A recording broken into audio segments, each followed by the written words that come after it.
Good morning ছোট্ট বন্ধুরা, তোমরা সবাই কেমন আছো? আশা করছি তোমরা সবাই অনেক ভালো আছো। তোমাদের সকলকে আমার চ্যানেল কাম অ্যান্ড লার্নে স্বাগত। দেখো, আজকের ভিডিওতে আমরা দেওয়ালের ছবি এই গল্পটির প্রশ্ন উত্তরের আলোচনা করে নেব। এই ভিডিওটি প্রশ্ন উত্তরের সেকেন্ড পার্ট হতে চলেছে। তোমরা যদি প্রথম পার্টটি দেখতে চাও তাহলে আমার চ্যানেলে গিয়ে দেখে নিতে পারো। আমি একটি প্লেলিস্ট বানিয়ে ক্লাস 3 পাতাবাহার বইয়ের সমস্ত আলোচনার উত্তর ব্যাখ্যা করেছি। তোমরা আমার চ্যানেলে গিয়ে সেটি দেখে নিতে পারো। তাহলে চলো আজকে এই ভিডিও শুরু করি। আগের দিন তো আমরা 8 অবধি প্রশ্ন উত্তর আলোচনা করে নিয়েছিলাম। আজকে আমরা 9 থেকে শুরু করব। 9 নম্বরে বলেছে, গল্পটিতে কয়েকটি জোড়া শব্দ আছে। একটি যেমন বনে বনে, এরকম আরও দুটি জোড়া শব্দ খুঁজে নিয়ে লেখো। তাহলে দেখো, কবিতাতে কিন্তু এরকম জোড়া শব্দ দুটি রয়েছে। তার মধ্যে একটি হলো অনেক অনেক, আর দ্বিতীয়টি হলো চেটে চেটে। 10 শব্দ যুগলের অর্থ পার্থক্য দেখাও। তার মানে দুটি শব্দ শুনতে একই লাগবে, কিন্তু এদের মানে হবে আলাদা। তোমাদেরকে কিন্তু এই আলাদা আলাদা মানেগুলি বলতে হবে। গয়ে ছন্দবিন্দু আকার গা, গা মানে হলো গ্রাম, আর গয়া আকার গা মানে হলো শরীর। তয় হস্যি র তীর, তীর মানে বান। তয় দীর্ঘি র তীর মানে নদীর পাড়। বয়াকার ডয়স নরে হস্যি বাড়ি মানে ঘর, আর বয়াকার রয় হস্যি বাড়ি মানে জল। বর্গের জয় হস্যি ভ জীব, জীব মানে জিহ্বা, আর বর্গের জয় দীর্ঘি ব জীব, জীব মানে হলো প্রাণী। হ ত হত, হত মানে হলো মৃত। হ তয়কার হত, হত মানে হলো হওয়া। 11 চোখ শব্দটিকে 5টি আলাদা অর্থে ব্যবহার করে বাক্য রচনা করো। দেখো, আমি উত্তরগুলো লিখে দিয়েছি, তোমাদের জন্য পড়ে শোনাচ্ছি। 1 আমাদের দুটি চোখ আছে। 2 চোখ থাকতে কেউ চোখের মর্ম বোঝে না। 3 আমরা চোখ দিয়ে এই পৃথিবীটাকে দেখতে পাচ্ছি। 4 চোখ দিয়ে আমরা দেখতে পাই। 5 তোমার চোখগুলো খুব সুন্দর। 12 বাক্য রচনা করো। চাষ, চাষিরা মাঠে চাষ করে। মেঝে, আমরা সবাই মেঝেয় বসে ভাত খাবো।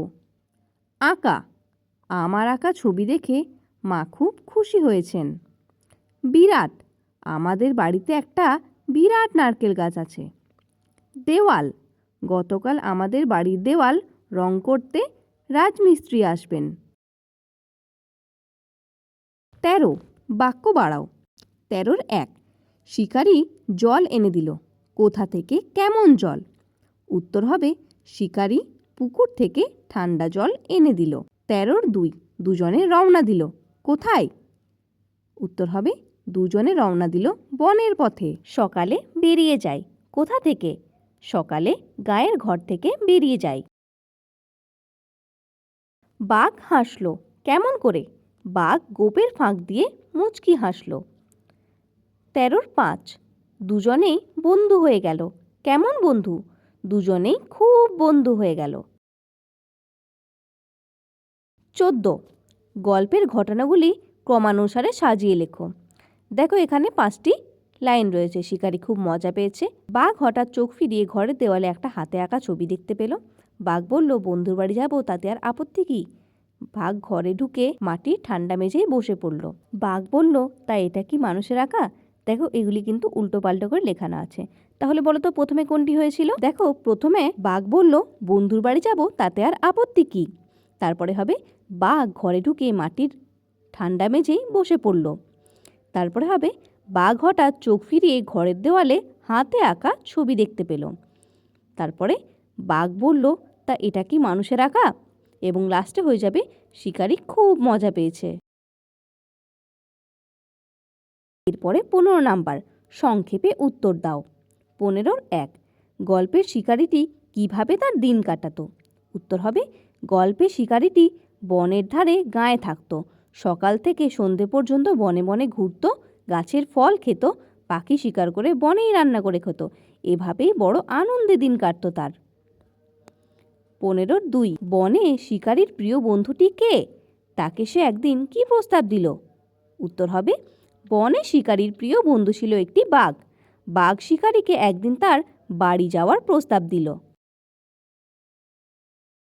15-র 3 উত্তরে তার বন্ধু তাকে কি বলল? উত্তর হবে উত্তরে তার বন্ধু বলেছিল, বন্ধুর বাড়ি যেতে তার কোনো আপত্তি নেই, চলো এখনই যাই। 15-4 গল্পের শিকারীর বাড়িটি কোথায়? উত্তর হবে বন পেরিয়ে মাঠ, মাঠের পাশে ফসলের জমি, তার পাশেই ছিল শিকারীর বাড়ি।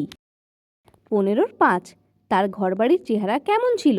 উত্তর হবে শিকারীর বাড়ি খুব পরিষ্কার এবং সাজানো গোছানো ছিল। ঘরের সামনে ছিল ছোট দাওয়া, তার ঘরের মেঝে খুব ঠান্ডা ছিল, দেওয়ালে একটি ছবি টাঙানো ছিল। 15-6 শিকারী তার বাড়িতে প্রিয় বন্ধুর যত্ন কিভাবে করেছিল? উত্তর হবে শিকারী তার বন্ধুকে বাড়ির ঠান্ডা মেঝেই বসতে বলেছিল এবং লোটায় করে পুকুরের ঠান্ডা জল এনে খেতে দিয়েছিল। 15-7 বাঘ হঠাৎ দেওয়ালে কিসের ছবি দেখল? বাঘ হঠাৎ দেওয়ালে একটা হাতে আঁকা ছবি দেখতে পেল। একটি মানুষ শিকারী দাঁড়িয়ে আছে, তার হাতে তীর ধনুক, মাটিতে শুয়ে রয়েছে একটি বাঘ, শিকারী বড় বড় চোখে তাকিয়ে রয়েছে। 15-8 শিকারীর মজা পাওয়ার কারণ কি? উত্তর হবে ছবিটিতে শিকারীর ঠাকুরদা মস্ত বাঘ মেরে পায়ের তলায় রেখেছেন। এই ছবিটি বাঘ দেখতে পাওয়ায় শিকারী খুব মজা পেয়েছে। 15-9 নিজের ঠাকুরদা সম্পর্কে শিকারী কোন কথা বাঘকে বলল? উত্তর হবে শিকারী বাঘকে বলেছিল তার ঠাকুরদা মস্ত শিকারী ছিলেন, তিনি বিশাল বাঘ মেরে পায়ের তলায় রাখতেন। তার ঠাকুরদা বাঘ, নেকড়ে, চিতা কাউকেই ভয় পেতেন না, উল্টে বনের পশুরাই তাকে ভয় করত। 15-10 সে ব্যাপারে বাঘ আগ্রহ দেখালো না কেন? সে ব্যাপারে বাঘ কোনো আগ্রহ দেখালো না কারণ ছবিতে একজন মানুষ বাঘ মেরে পায়ের কাছে শুইয়ে রেখেছে।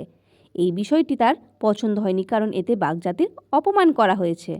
15-11 বাঘের কোন কথা শুনে শিকারী অবাক হয়েছিল? উত্তর বাঘ যখন জানতে চেয়েছিল ছবিটা কোনো মানুষ এঁকেছে কিনা, সেই কথা শুনে শিকারী অবাক হয়েছিল কারণ শিকারী একজন মানুষ ছিলেন, তাহলে তার বাবা অবশ্যই মানুষই হবেন। তারপরেও বাঘের এরকম প্রশ্ন শুনে শিকারী অবাক হয়েছিল। 15-12 দেওয়ালের ছবিটির বিষয় কী ছিল? ছবিটি কোনো বাঘ আঁকলে সেটির বিষয় কী হতো? উত্তর হবে দেওয়ালের ছবিটির বিষয় ছিল একজন শিকারী তার পায়ের নিচে একটি বাঘকে মেরে ফেলে রেখেছে। ছবিটি কোনো বাঘ আঁকলে সেটির বিষয় হতো বাঘটি শিকারীকে মেরে পায়ের নিচে ফেলে রেখেছে। তাহলে দেখো দেওয়ালের ছবি গল্পের সমস্ত প্রশ্নের উত্তর আমরা এই ভিডিওতে কিন্তু আলোচনা করে নিলাম। তোমরা যদি প্রথমবার দেখতে চাও অবশ্যই আমার চ্যানেলে গিয়ে দেখে নিতে পারো।